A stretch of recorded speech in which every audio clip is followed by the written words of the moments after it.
apakah disuruh seseorang? Ya, karena keadaan sudah emergensi. Berarti di atasnya Ibtu Rudiana itu ada siapakah di sini yang membackup Ibtu Rudiana? Karena setelah ada pembenaran atau pembetulan atau diselidiki ulang oleh Barreskrim Polri, kemudian Ibtu Rudiana kabur. Kenapa? Karena keadaan sudah darurat. Kenapa sebegitu mudahnya dia kabur? Nah, tentunya ternyata ada yang membackup dia dari belakang. Ini ya, karena situasinya sudah emergensi. Tidak mungkin kita sempat turun gunung. Ini luar biasa turun gunung karena memang prosesnya sudah sangat memalukan, sangat menjijikan, mengerikan. Coba kalau kami tidak turun, ada peristiwa begini, mereka tidak mungkin. Tanpa ada uang, tanpa ada kepedulian dari kita, proses PK ini tidak mungkin terungkap. Tapi saya yakin PK ini seharusnya kabul karena pengetahuan umum itu sudah tidak perlu dibuktikan lagi. Tai kucing Rudiana. Tai kucing Rudiana. Sumpah demi apa? Sumpah apa aja mau. Sumpah pocong mau. Ya sumpah 7 turunan mau. Tai kucing Rudiana. Ibtu Rudiana adalah seorang polisi penipu. Ingat, catat lagi. Sekali lagi. Ibtu Rudiana adalah seorang polisi yang penipu. Mudah-mudahan disambut sama Fitra nih kata-kata gue. Sekali lagi, Ibtu Rudiana penipu. Tantangin Fitra, lo debat sama gue Fitra ya. Lo bawa klien itu si Rudiana tuh ya. Gue tantang lo Fitra sama Esa Sarif. Gue tantang beneran sekarang. Barreskrim Polri enggan beberkan hasil pemeriksaan Rudiana. Masalah pemeriksaan yang terkait kasus Egy, ya kita sama-sama menunggu. Ini kan masih terus dilakukan pendalaman ya. Jadi kita tidak perlu tergesa-gesa, walaupun memang ternyata ada penyampaian sudah dilakukan pemeriksaan dan sebagainya, tapi kita tetap menunggu. Yang menunggu, bersabar, yakinlah Polri yang sudah ditugaskan itu akan tetap bekerja, terutama penyidik-penyidik dari Barreskrim. Tapi kalau benar Pak Kita tunggu dulu ya perkembangannya, oke? Siap Pak, siap. Kami akan terus menunggu. Kami sebagai rakyat ini hanya bisa menunggu dan tak perlu tergesa-gesa. Lagian loh Pak, kami ini udah sangat sabar sekali. Sampai 8 tahun Pak kami menunggunya yo. Kami akan terus sabar dan menunggunya sampai bapak-bapak polisi ini terus melakukan pendalaman yo. Mungkin dibutuhkan lagi yo 10 tahun atau enggak 50 tahun lagi ya Pak. Siap Pak, kami akan terus menunggu dan bersabar tentang hasil pemeriksaan Pak Rudiana. Laksanakan Jenderal. Kembali lagi di IO Channel.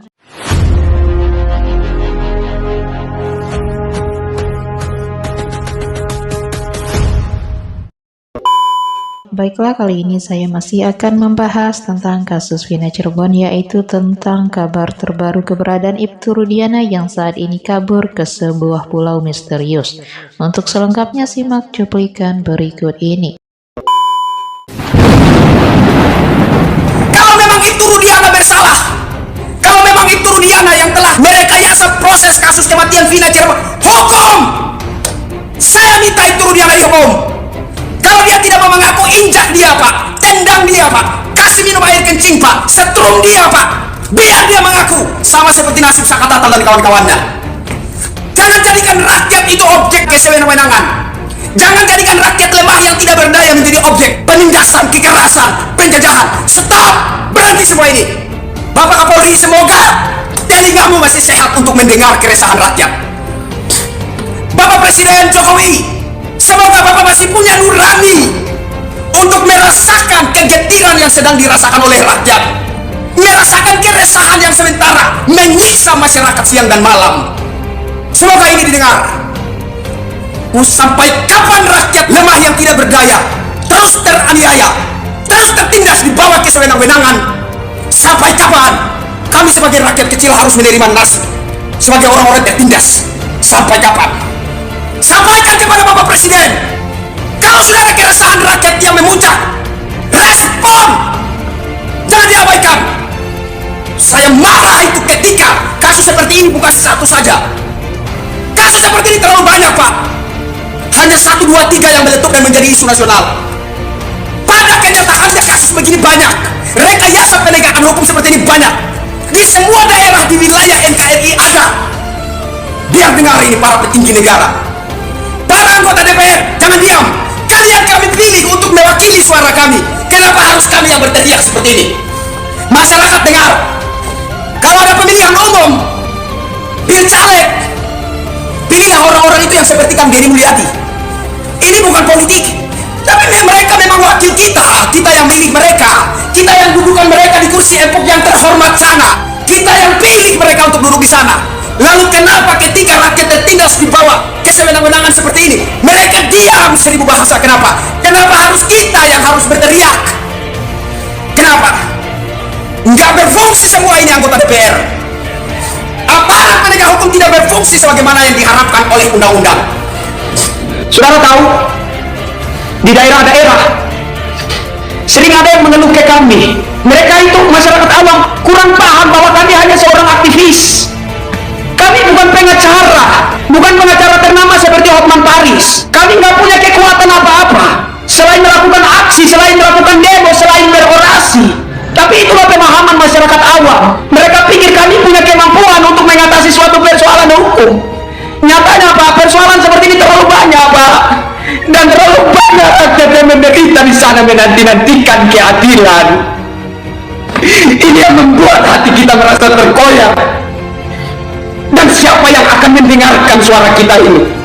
Siapa yang bisa merespon jeritan hati kita ini? Itu yang kita butuhkan. Maka kalau Kapolri Jenderal Listio Sigit Prabowo tidak mampu mundur, Anda tidak mampu mundur Pak. Kasihan rakyat kecil yang tidak berdaya, yang terus-menerus menjadi korban kesewenang-wenangan para anggota Anda Pak. Hormat Jenderal Polisi Listio Sigit Prabowo. Hormat Bapak Presiden Insinyur Haji Joko Widodo. Suaraku adalah suara kegeraman rakyat. Suaraku adalah jeritan sakit hati rakyat. Aku adalah mereka yang tertindas. Aku adalah mereka yang teraniaya di bawah kesewenang-wenangan. Aku adalah mereka yang teraniaya, yang 79 tahun komun Indonesia telah merdeka, tapi mereka belum merasakan kemerdekaan itu. Aku adalah mereka. Kalau ada orang yang bilang begini nih, wah itu mengubah dari kasus pembunuh dan pemerkosa menjadi kasus laka lantas, ini untuk menutup-nutupi pelaku sesungguhnya nih. Pasti pelakunya ini adalah orang anak jenderal, pasti ini orang besar, pasti ini adalah keterkaitan dengan narkoboy. Nah, kalau ada orang-orang yang masih bilang begitu, sampaikan kepada mereka, perlu diingat kembali bahwa kasus Vina ini awalnya itu adalah kasus laka lantas, dan itu sudah close case gitu loh. Kasusnya sudah ditutup, sketnya sudah jadi, sudah diputus juga oleh polisi setempat. Kalau nggak salah itu Polres Kabupaten. Justru yang mengubah ini kasus dari laka lantas menjadi pembunuh dan pemerkosa adalah Rudiana dengan wilayah hukumnya Polsek Kota, begitu loh. Jangan dibolak-balik gitu loh. Kenapa jadi nuduh kita? Misalkan saya meyakini ini adalah kasus laka lantas, kok saya dituduh oleh mereka kalau saya ini adalah buzzer untuk menutup-nutupi pelaku yang sesungguhnya. Lah apa hubungannya saya, misalkan pelakunya anak jenderal, kepentingan saya apa? Nggak ada, kenal aja enggak, kan begitu. Itu jangan dibolak-balik. Ini awalnya ini kasus sebenarnya adalah laka lantas, justru dirubah menjadi kasus pembunuh dan pemerkosa itu oleh Rudiana gitu loh. Seharusnya saya yang nuduh Anda gitu loh. Jangan-jangan Anda adalah buzzernya Rudiana, ya kan, karena ini adalah kasus laka lantas, begitu loh ya. Nah, sekarang pertanyaannya, kenapa orang-orang yang meyakini kalau kasus ini pembunuh dan pemerkosa kok begitu bebalnya gitu loh, mereka begitu kekehnya gitu loh. Ayo kita akan jawab ini Pertanyaan ini secara psikologis, secara logis akan kita jawab kenapa mereka ini tetap bebal. Jujur aja nih, saya juga dulu awal-awal masih meyakini kalau ini adalah kasus pembunuh dan pemerkosa karena saya terbawa opini oleh film, oleh skenarionya Rudiana. Tapi makin kesini kan kita perhatikan coba bukti-bukti yang bertebaran, yang masuk, yang kita yang dapat kita rasakan itu ya, bukti-buktinya makin kesini mengerucut pada satu kesimpulan, memang ini adalah laka lantas. Apalagi buktinya ini yang terbaru adalah yang saintifik itu, ekstraksi HP-nya Vina, atau bahkan pendapat-pendapat para ahli pun sama mengerucut pada satu kesimpulan bahwa ini adalah laka lantas. Kita lihat Reza Indragiri, dulu di awal-awal dia tetap kalau bicara itu kayak bersayap gitu loh, tidak ingin meyakinkan netizen bahwa ini adalah kasus laka lantas. Tapi kita lihat sekarang, dia sudah meyakini 99% loh kalau ini adalah kasus laka lantas. Dia itu seorang pakar psikologi forensik. Atau Susno Duaji, dia ini mantan Bareskrim yang dulu sekian puluh tahun itu pekerjaannya dia ya gitu, bergulat atau berkutat di penyelidikan itu gitu loh. Dan dia pun sama menyimpulkan kalau ini adalah kasus laka lantas begitu loh, karena memang ini adalah awalnya kasus laka lantas yang dirubah oleh Rudiana menjadi pembunuh dan pemerkosa begitu ya. Nah sekarang kita jawab, kenapa orang-orang ini begitu bebal meyakini kalau ini kasus pembunuh dan pemerkosa meskipun bukti-buktinya itu sudah menyatakan ini adalah laka lantas begitu. Jawabannya adalah, Anda garis bawahi nih kalimat saya, menasehati orang bodoh itu jauh lebih mudah daripada menasehati orang yang pernah dibodohi. Ingat-ingat tuh kata-katanya ya.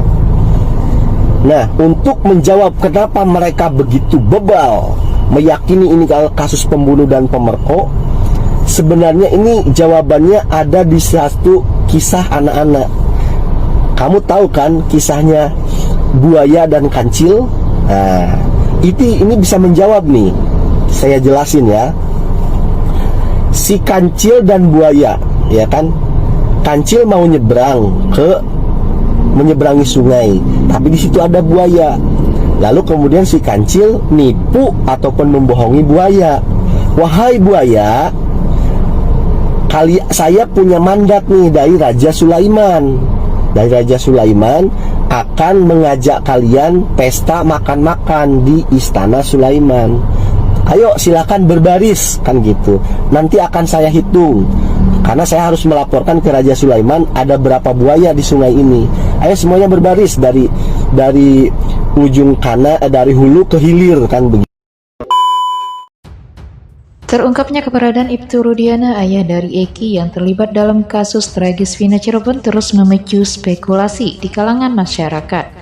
Ramalan terbaru yang diunggah oleh Jeng Nimas di kanal YouTube miliknya menyoroti fakta mengejutkan tentang tempat persembunyian Ibtu Rudiana. Berdasarkan terawangan tarot yang dilakukannya, Jeng Nimas mengungkapkan bahwa Ibtu Rudiana saat ini berada di sebuah pulau yang lokasinya masih dirahasiakan. Keberadaan Ibtu Rudiana yang sudah tidak terlacak oleh pihak berwajib ini tentu menimbulkan berbagai pertanyaan.